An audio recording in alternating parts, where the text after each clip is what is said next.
আবারও বিজেপি ছেড়ে তৃণমূল কংগ্রেসে যোগদান তিনজন পঞ্চায়েত সদস্য সহ বেশ কিছু বিজেপি কর্মী সমর্থকের। বৃহস্পতিবার দুপুরে তুফানগঞ্জ ১ নম্বর ব্লকের নাটাবাড়ি বিধানসভা কেন্দ্রের অন্দরান ফুলবাড়ি ২ নম্বর অঞ্চলের তিনজন পঞ্চায়েত সদস্য সবিতা সাহা, কৃষ্ণ বর্মন ও প্রশান্ত বর্মন সহ ওই এলাকার বেশ কিছু বিজেপি কর্মী সমর্থকরা এদিন কোচবিহার জেলা তৃণমূল কংগ্রেস কার্যালয়ে জেলা সভাপতি অভিজিৎ দেবভৌমিকের হাত ধরে এদিন তৃণমূল কংগ্রেসে যোগদান করেন।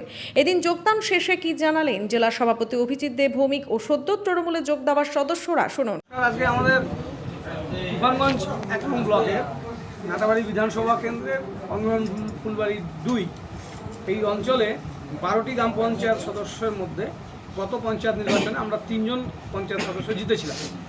৯টি জিতেছিল ভারতীয় জনতা পার্টি। ইতিপূর্বে আমাদের লোকসভা ফলাফলের পরে ২জন গ্রাম পঞ্চায়েত উপপ্রধান সহ তৃণমূল কংগ্রেসে যোগদান করে, এতে আমরা ৫ হয়েছিলাম। আজকে আরও ৩জন পঞ্চায়েত সদস্য বিজেপি থেকে তৃণমূলে আসেন, তাতে আমাদের সংখ্যা হয়ে গেল ১২তে ৮।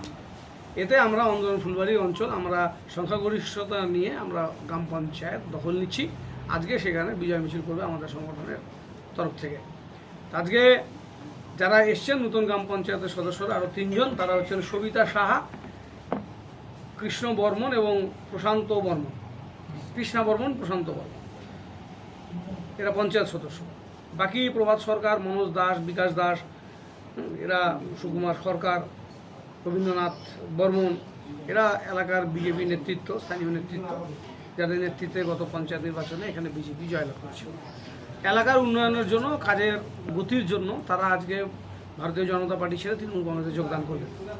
এনাদের প্রত্যেকেরই বক্তব্য একটাই, যে এলাকায় কাজের উন্নয়নের দরকার। কারণ এখানে পঞ্চায়েত সমিতি তৃণমূল কংগ্রেসের, বোর্ড, জেলা পরিষদ তৃণমূল কংগ্রেসের, এখানে সাংসদ তৃণমূল কংগ্রেসের সাংসদ জগদীশ বসুনিয়া, এখানকার উত্তরবঙ্গ উন্নয়ন দপ্তরের মন্ত্রী উদয়ন গুহ। তাহলে এরা যে বুথে পঞ্চায়েত জিতে এসছে, তারা মানুষের কিছু এক্সপেকটেশন থেকে জিতে এসছে, মানুষ কিছু আশা করে এদের ভোট দিয়েছে। তাদের মানুষের প্রতি দায়বদ্ধতা আছে এই পঞ্চায়েত মেম্বারদের। তারা কীভাবে কাজ করবেন, সেখানে আর্থিক বরাদ্দ আনতে হবে, এলাকাগুলোতে উন্নয়ন করতে হবে। বিজেপি তো এদেরকে সেসব করতে দিচ্ছে না, আমি করতে পারবো না। রাজ্য সরকারের যে সমস্ত সামাজিক সহায়তা প্রকল্প, সেগুলোও তারা এলাকাতে পৌঁছে দিতে পারছে না।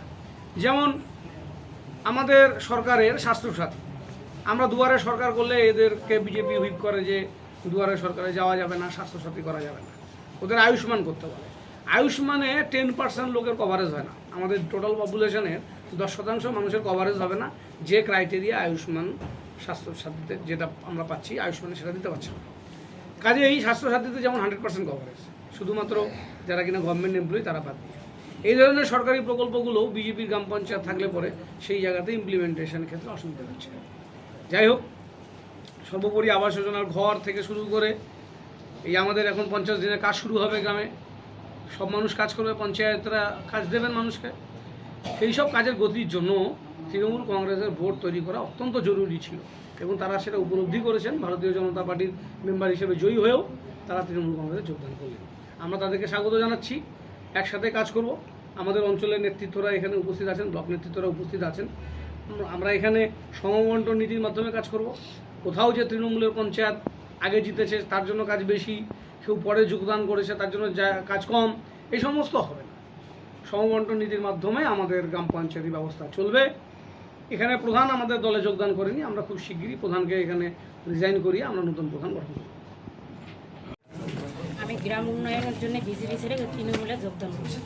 গ্রাম উন্নয়ন বলতে এতদিন কি গ্রাম উন্নয়ন হচ্ছিল না? আমাদের গ্রামে কোনো উন্নয়ন হয়নি। মানে কি কারণে হচ্ছিল না? রাস্তাঘাট অনেক ধরনের কিছুই নেই আমার গ্রামে। এই জন্য উন্নয়নের জন্য আমি বিজেপি ছেড়ে তৃণমূলে যোগদান করি। মানে এতদিন বিজেপির পঞ্চায়েত ছিলেন বলে কি তৃণমূল উন্নয়ন করতে দিচ্ছিল না? তৃণমূলী অঞ্চল ছিল, বিজেপির অঞ্চল ছিল না, পঞ্চায়েত তৃণমূল ছিল না। ওটা মানে কি কারণে উন্নয়ন হচ্ছিল না তাহলে? হয়নি, বিজেপি করতে পারেনি। ঠিক আছে, আপনার নাম? কৃষ্ণা বর্মন। আর কারো কোনো